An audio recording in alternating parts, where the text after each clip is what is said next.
Welcome to Never Quiet the Podcast. I'm your great host, Mars. Thanks for tuning in to another segment of Never Quiet the Podcast as we continue our quest of having conscious conversations in hopes of changing the unconscious mind. Like always, I would like to show my gratitude no matter what platform you find me on, whether it be Instagram, TikTok, Facebook, Apple Podcasts, Spotify, no matter which platform, I would like to thank you because I'm nothing without you. Moving on to tonight's topic and tonight's segment of Never Quiet the Podcast is who are these people? And a lot of people may wonder what I mean by who are these people.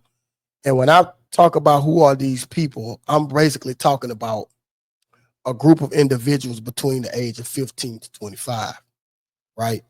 Because I went on Facebook and spoke and I said I think this age group of 15 to 25 are the worst group of people that this earth has ever seen. And what I mean by that, I don't mean that I don't mean by that from a incompetence level, right? Because I feel as if this group ages between 15 to 25, they are very competent, right? I feel that they are very competent, right? I feel as if they are smart enough to get their studies. I feel as if they're smart enough to be model citizens inside of today's world, right? But I just also think that due to this social media boom, I just feel as if there are the babies that are catching everything at its height, and it's kind of hard to say that because technology is always evolving, and right, every day is a better day for technology, quote unquote, right? So, but I mean, as of today, technology has never been, as far as social media, has never been more influential and impactful as it has ever been as it is today, right? And so what I mean by these people are the worst people that this earth has ever seen, right? Once again, I know when I speak on that, I'm not talking about everybody that's age 15 to 25, right? I'm not talking about everybody. I mean most, not all. Right. So let's get that clear. I know it's some 15-year olds through 25, some 25-year old, 15 through 25-year olds that is hard up doing their thing. And kudos to you, right? But I want to shift the primary focus not on those individuals that are doing everything right. Because although we need you guys doing everything right, my primary focus and understanding of tonight's topic are the ones who's actually getting it wrong, right? Because when you really look at things, man, I don't think it's have ever been a group of individuals that has been more. Once again, I think from a cerebral set, right? They are more than capable. But I just don't think for me and looking at things through the set of lenses that God gave me, right? I just think this is the laziest group. I just think so. I think this is the laziest group for one. I think this is the most uh uh what is the word when they fit when you say some you when somebody give you something not needy, damn, I can't think of it, but that word when someone says that you got something spoiled, I'll just use it like that. I guess it's the most spoiled group. I kind of had a brain for it at that moment. Entitlement, that's the word. I think it's the most laziest group. I think this is the most also entitled group that we have ever seen, right? And I think they get their sense of entitlement, man, uh from their parents.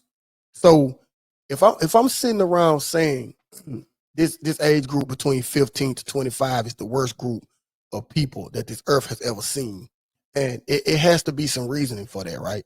It has to be some reasoning for that. And going into my reasoning is like my primary focus on this topic is basically the ruthlessness, right? I don't think it has ever been a group on this earth that's more ruthless, right? Lazy, entitled, right? And you got to look at these things like from all levels, right? So I'm just gonna go back into 2020, right? That will put the 25-year-olds right now at 20 years old. That would put the 15-year-olds at 5 years old, right? I mean, at 10 years old. My bad. My math screwed up right there. But we're just going to go back and look at statistics, right? Through statistical data from the past 10 years, it says that 80 something percent of violent crime have been produced between those age groups, right? Okay, right here, Reuters, right? 18 to 24 in 2020 is the age group were responsible for 21% of all violent crime arrests.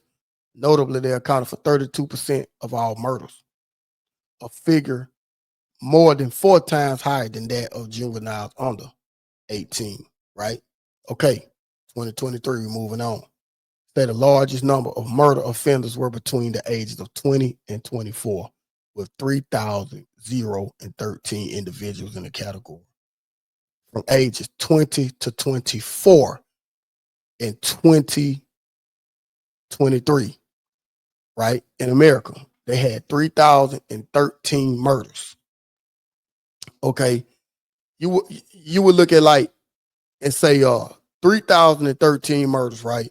You got a group of individuals that's 20 years old to 24 years old committing those murders. So why would you say that this group are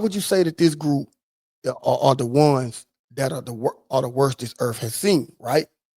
Because if they're the worst this earth has seen, then who birthed these people, right?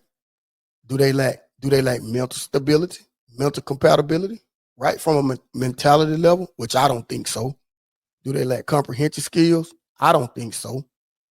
I think, me personally, I think when you really look at all of these things, I think that age group of individuals that fall into that 15 to 25, I think they fit into an emotional disparity, right? They're emotionally out of touch. I feel as they're emotionally incompetent because right, when you know how to control your emotions, you tend not to lash out. You tend not to lash out.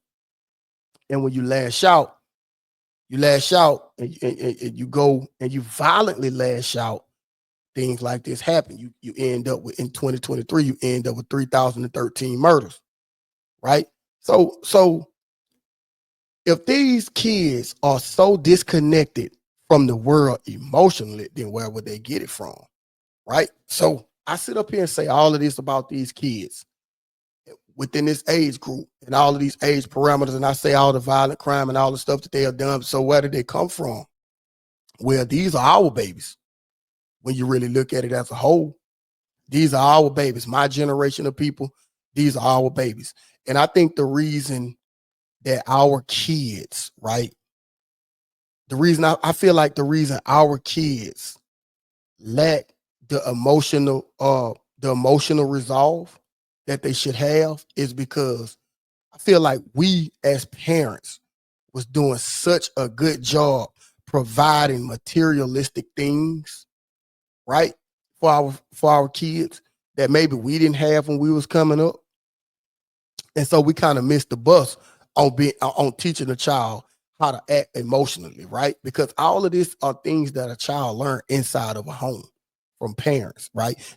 And I also think that that age group of kids are the kids that grew up with single parent homes, right? So with that being said, when you displace a father from a household, you displace a father from a household, and let's just say a mother was raising these people. And we all know, right, that a woman is wired emotionally. She's not wired logically like a man. A woman operates within her emotion. And once again, we speaking about most, not all, right? Because I know it's some women on this earth that are logical. I don't think they're all the way cerebral as men. I just don't think I don't think that's the physical makeup. I don't think that's how God made them. By no means I'm calling a woman dumb. I'm not saying that it's not any smart women out there. I'm not saying that in regards of book smart. That's not what I'm saying, because it is a lot of intelligent females out here. And kudos to you guys, right? But I'm just talking about from a logical standpoint of life, right? When you take a father out of a home, I just think it shakes everything up. I think it shakes everything up. And these kids, these 15 to 25-year-old kids, are forced to deal with mom, right? Mom's emotionally unbalanced time to time again, right? And the kid have to grow up and learn how to navigate around the way their mom is acting emotionally, right? And once again, I'm not saying that moms don't raise good kids, or women ain't capable of anything. This is not what I'm saying in the regards of that.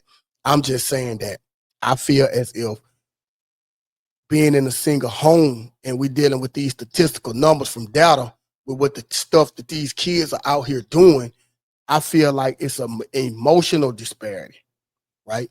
And so going back to my generation. So if my generation are the ones that who's responsible for this, because we was going to school, we was doing things out of the unordinary, right? Having recreational sex, creating all of these kids, right? Not even knowing how to be adults ourselves. And so when we created these kids out of, so let's just be honest, recreational sex, right? We created these kids out of recreational sex, not knowing what it is to be an adult.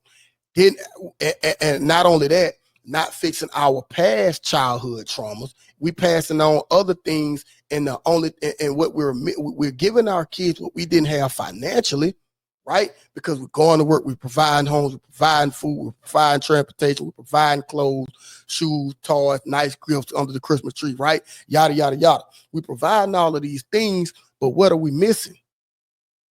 What are we missing?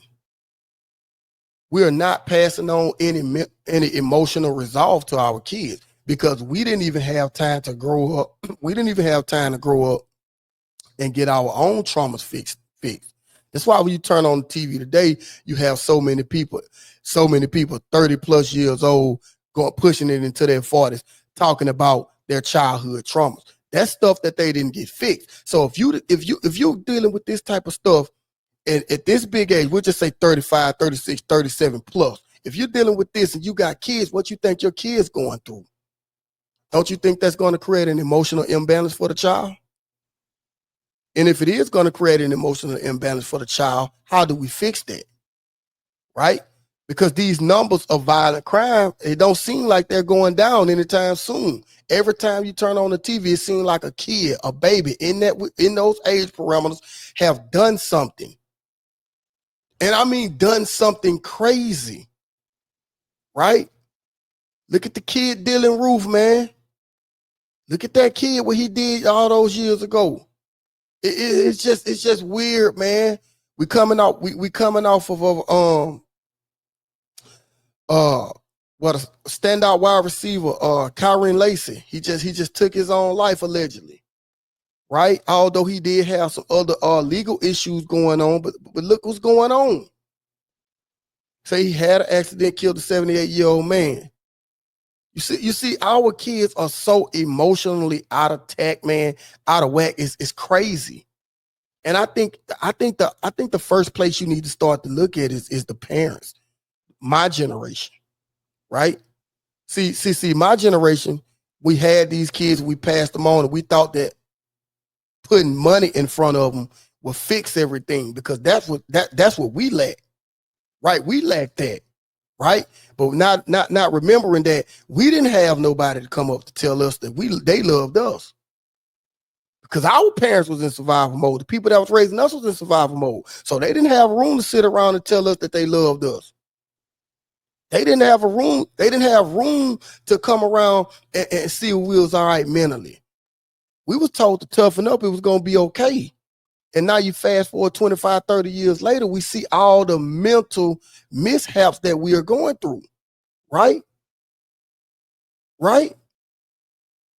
I mean, you just look around, man. Like if you having candid conversation on a daily basis, man, and you're not, and you're an adult, and you don't have the intellect enough to pick up and tell if someone else needs therapy, it's something wrong with you. Unless everybody is around you that have already been have already had therapeutic help, right? And that's great. Identifying these factors are great, but see, we come from a time where things like talking to a therapist or a counselor or someone like that to get over the hump of our past childhood traumas, and we was shunned upon to think like that's what we need to do, right? And I'm so tired of people thinking that childhood trauma only comes from sexual abuse. Men have childhood trauma. Little boys go from when they was little boys.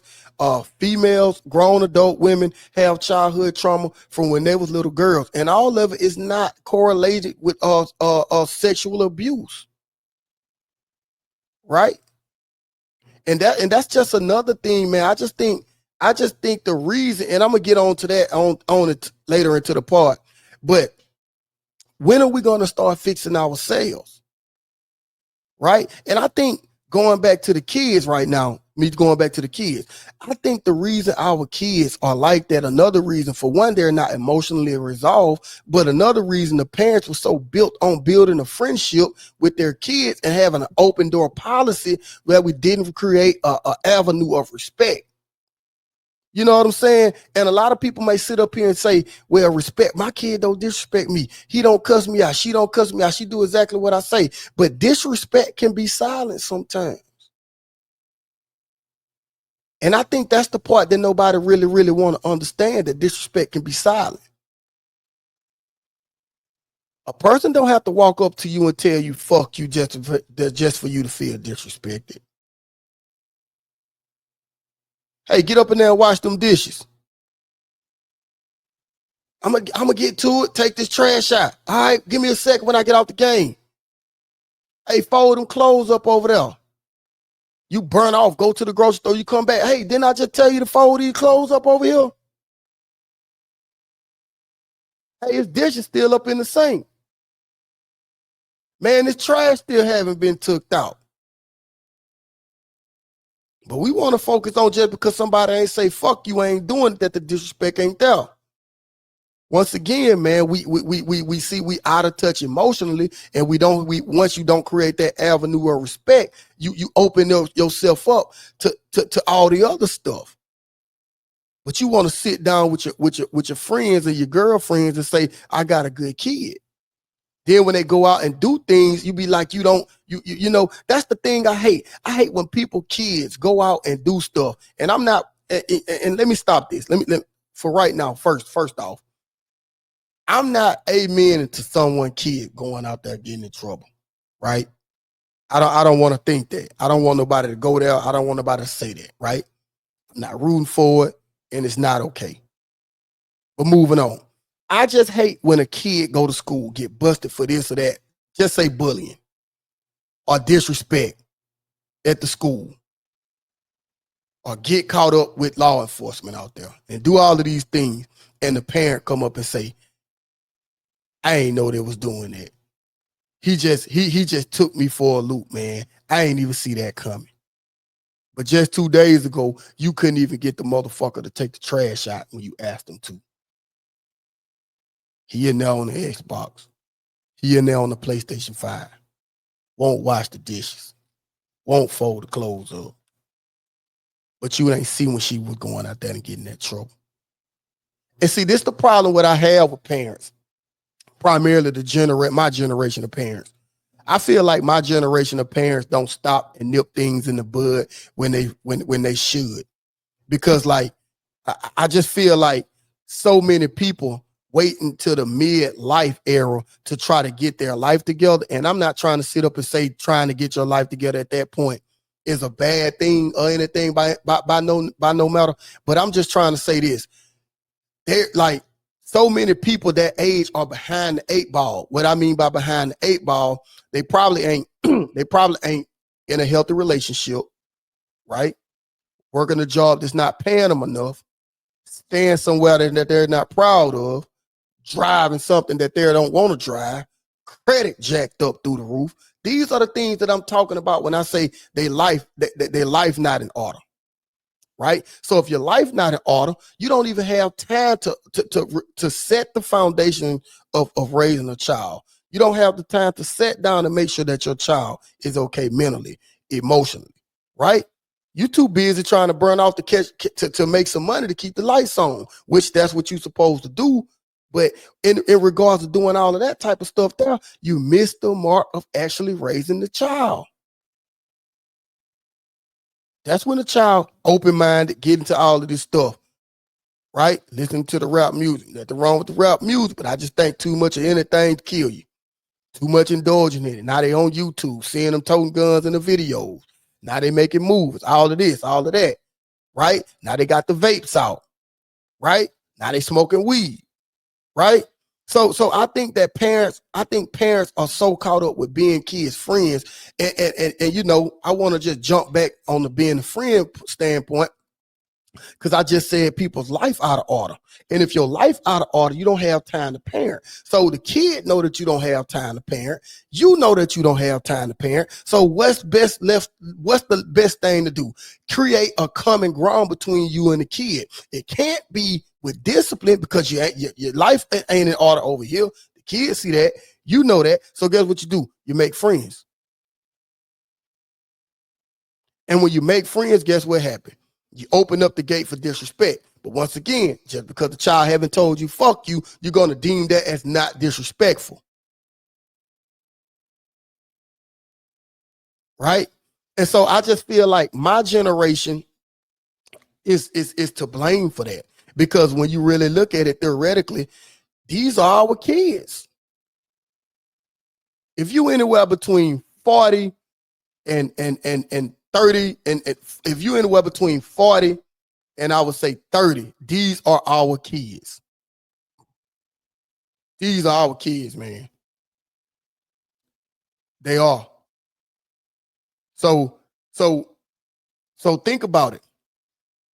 Now you look at yourself and you like, damn, if we're the problem for the disadvantages that we are placing on our kids, then what disadvantages that we have? You see what I'm saying? See, we look at all of our disadvantages and we look at our child like, I'm gonna be there for my child, I'm gonna be there in my child life. But one thing about what we fail to realize is that we're leaving so many open gates from an emotional level. We're leaving so many open gates from a mental level, right? Right? We're leaving so many open gates from a therapeutic level, because we feel like as long as we providing for them, pushing that money out there and being their friend, that everything else will take care of itself. Because we look at it, well, I ain't beating on them, I ain't child abusing them. They got a roof over their head. They got food to put in their belly, right? They got clean clothes to put on. So I have done everything that I'm supposed to do. But see, this is the part where we going back to us living fast, right? Coming out of most of us coming out of broken homes ourselves, right? Having recreational sex, thinking that we grown and know everything. We creating these kids and we don't even know how to be an adult because we kids ourselves. And now when we turn on the TV, we see a juvenile or a young adult doing some violent shit, fucking somebody, cutting somebody else's life down, robbing the bank, doing all of this dumb shit. And we say, man, where they mamas at? How many times you see somebody child on TV? And I don't mean somebody child that you know, but I'm just saying somebody's child on TV. And the first thing that you say, where was their mama or their daddy? Where they mama at? Where they family at? They at work. They clubbing. Getting their hair done. You see what I'm saying? You see what I'm saying? I just think that not only do I feel as if we are the root of the problem, I feel like we are enabling them as well. Because like I don't feel like we're doing the work. I don't think we waking up to do the work on ourselves. We're not working on ourselves, right? We're working on how to get some more money, right? Only thing so many of us in that age gap looking at is like, man, my last check just wasn't good enough. What can I do to be better, to make more money? It gotta be something out there. But the whole time we worry about lights ain't off, water ain't off, a little bit of food in the refrigerator, clothes clean. And you know, when you really just think about this, man, I don't know who's gonna hear this, but I hope I can reach somebody here. When the last time you asked your teenage kid what they are? When the last time you asked your teenage kid how is school outside of the grades? When is the last time you asked your teenage kid, and this a big one, when is the last time you asked your teenage kid, is there anything I can do to be a better father? Is there anything that I can do to be a better mother? Am I checking all the boxes? Am I filling you up in the right places where you need to be filled up at? But see, a lot of people can't think that far because the lights on, the water on, food in the refrigerator, clothes clean. You see what I'm saying? We, and when I say we, I'm talking about my generation now. My generation. See, we wasn't taught all these things like that. We wasn't taught to go to people to say, hey, are you okay? It's okay to feel bad, right? Let's talk this thing out. Let's see what we can find a healthy situation, right? And make a healthy relationship, right? See, a lot of parents feel as if they go at their kid like that they're a weak parent. Oh, no, no, no, no, no. You gotta do this, do this, do this, do this. Kids still not doing it, right? I think we just gotta figure out a way to reach our kids on a level where our kids can respect us. You see what I'm saying? You see what I'm saying? Because see, now I want to go into the topics of highlighting the reasons why I think it's like this. Right? I was born in 1985. So if I'm born in 1985, right, you got to think about when the crack era came out. So all of us in that age gap that I said that we own these kids, primarily all of us are crack babies. And I don't mean that your body and your DNA was infused with crack because your mom and your dad was a user, but we are the crack era kids, right? We are the crack era kids. And you know, stating back myself, man, since we are the crack era kids, you got to think about how many of us that has grown up in broken homes due to the displacement of the drug, right? Think about that. I know my mom and I know my dad. Mom, rest in peace, right? I know my dad, right? And I know both of them real well. I don't get the sense, right? In my big age, and since me knowing my mom and my dad, as long as I know them, right, from my mom before she passed away to my dad, right, I don't have no sense in my mind to think as if they are bad people. I just don't think that. I think they made some of the wrong choices by getting themselves involved in drugs. I think they made some of the wrong choices, but I don't think they are bad people, right? So if I'm speaking to you firsthand from a guy, a young man, right, who's telling you that, whose parents was on drugs, right, who grew up with my grandma, thank God for her, right, coming up in a broken home and all of these things that you was missing, right? So I never really got the time to really understand and sit down and just really talk to my mom and see what everything, why, right? And I think that's another problem that we have, right? We don't want to go to our ancestors, our moms, our dad, our grandmother, our grandfather, and ask them why things turned out like this, right? I feel this just me personally, and I know a lot of people going to say, some people going to say, well, because they were black, they did it. I don't want to hear all of that, and I understand that some of that stuff is true in some facets, but everybody wasn't disadvantaged. Everybody wasn't disadvantaged by that stuff. I'm not trying to highlight it and say that it didn't exist. And everybody out there know what I'm talking about. Everybody was not disadvantaged. I just my primary focus is on like, if you could get to the root of the why, I just feel as if you could fix the problem. Right. So now we going on. We're in the crack era. A lot of people, a lot of us in the middle of this whole thing as babies trying to navigate with our parents trying to fight against the drug, either to get on or off. To stay off and not get on, or you're on trying to get the fuck off.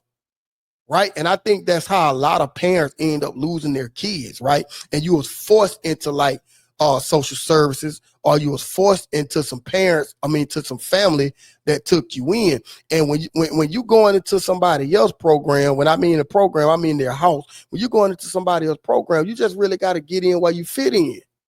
It's really not a lot of love there.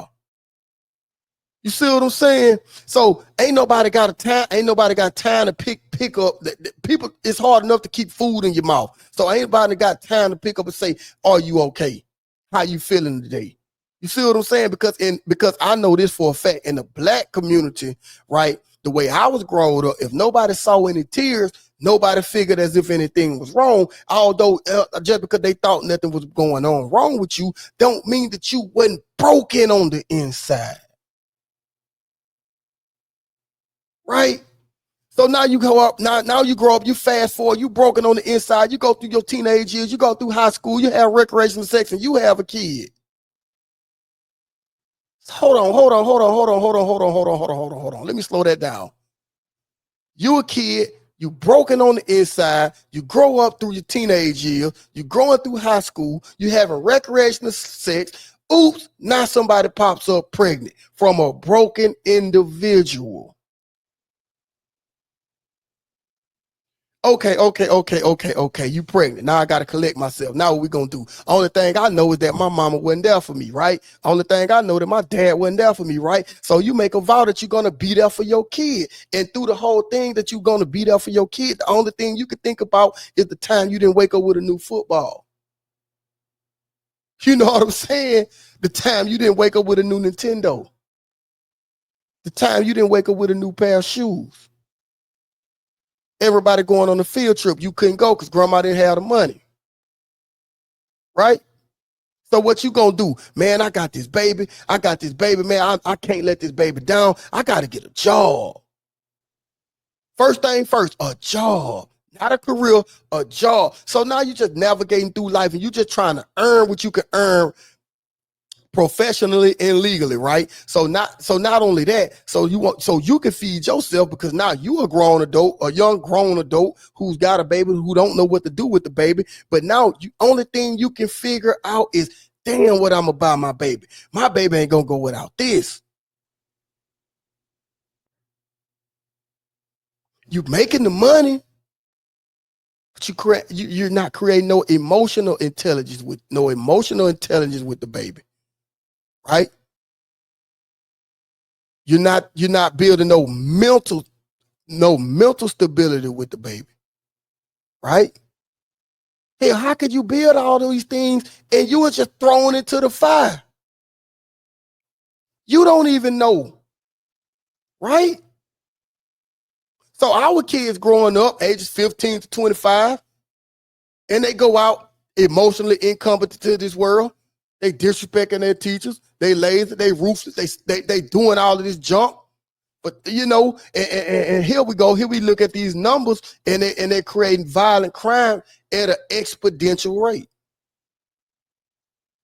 And we sit back and tell our friends on the phone, I don't know why that boy did that. I ain't teaching him that. And we call ourselves taking the high road because we've done everything for these kids financially. But when you really look at it, was you their therapist? Probably not, because you still need a therapist, right? Was you their caretaker? Probably not. And when I mean caretaker, I mean from a mental aspect, right? Are these kids taken care of mentally? Are these kids taken care of emotionally? Right? I don't think so. because we too busy trying to make sure they have everything, right? The new pair of tennis shoes that come out next week, right? The shiny new toy, the new game in the PlayStation Network. We see all of these things at home, and we're trying to make sure our kids have all of these things. But guess what? We're forgetting the red flags of what's not there. Could it be the reason why our kids won't get up and take the trash out when we tell them to take the trash out? Could it be respect? Could it be emotional intelligence? Well, what could it be? Because we know that they're competent enough, right? We know that they can comprehend, right? Could it be entitlement? I done just bought all. How many times you done said, I just got you this and you ain't even deserve it? Boy, that's my favorite. I just bought you this and you ain't even deserve it. You see what I'm saying? See. We are so weak for our kids, man. That's another story for another day. But we are so weak for our kids, man. We got to get a grip on this. We got to get a grip on this, people. And I'm just not sitting up here talking about black people. I'm talking about white people, because white people having babies too. Not at the numbers that the black people are, right? But white people are having babies too. White kids out here doing foolish things too. I don't think it's at the rate that the blacks are, but they are doing it. I don't want to just sit up here, and I had to say that because I don't want to sit up here and just profile African American people. I don't want to do that, because I see bullshit on both sides, and I see a lot of work to do on both sides. So when are we going to take the time out, man, to fix ourselves, man? When are we going to take the time out and look and say, man, you know what? I need therapy. I need to figure out a way to get myself on board to fix the things that happened to me in my past, right? To talk to somebody, to get it out, to wonder why I wasn't loved properly, right? I mean, you look around, you say, God damn, I wasn't abused. I mean, wasn't nobody beating on me. Wasn't nobody sexually abusing me, but I'm still broken, right? And a lot of people, and this is another thing, man. Pride get in the way of so much, man, to the point where nobody really want to acknowledge the fact that they need help. Nobody wants to acknowledge the fact that they need help, right? And I just sit back sometimes and I wonder why nobody want to help. And I think it's pride, man. And I think it's ego, man. We as people gotta let that go. We gotta let our pride go. We gotta get out of the way of our ego, man, and start standing down, man, standing in our square and standing up for what needs to be done for our children. Not only standing up, but just taking accountability that we are failing them. Yeah, we got to take care of them, keep the lights on, you know what I'm saying? Keep clothes on their back, keep food in their bellies, but we also got to take care of our babies mentally. We also got to make sure they're mentally and emotionally resolved enough to go out here in this real world. Because the worst thing you want is somebody who don't know no better, right? The worst thing you want is somebody who don't know no better. As this thing come to an end, man, I'm going to end it like this, like I always do, man. If you're going to be anything in this world, be legendary. If you're not legendary, you're just an ordinary person doing it. You guys have been everything.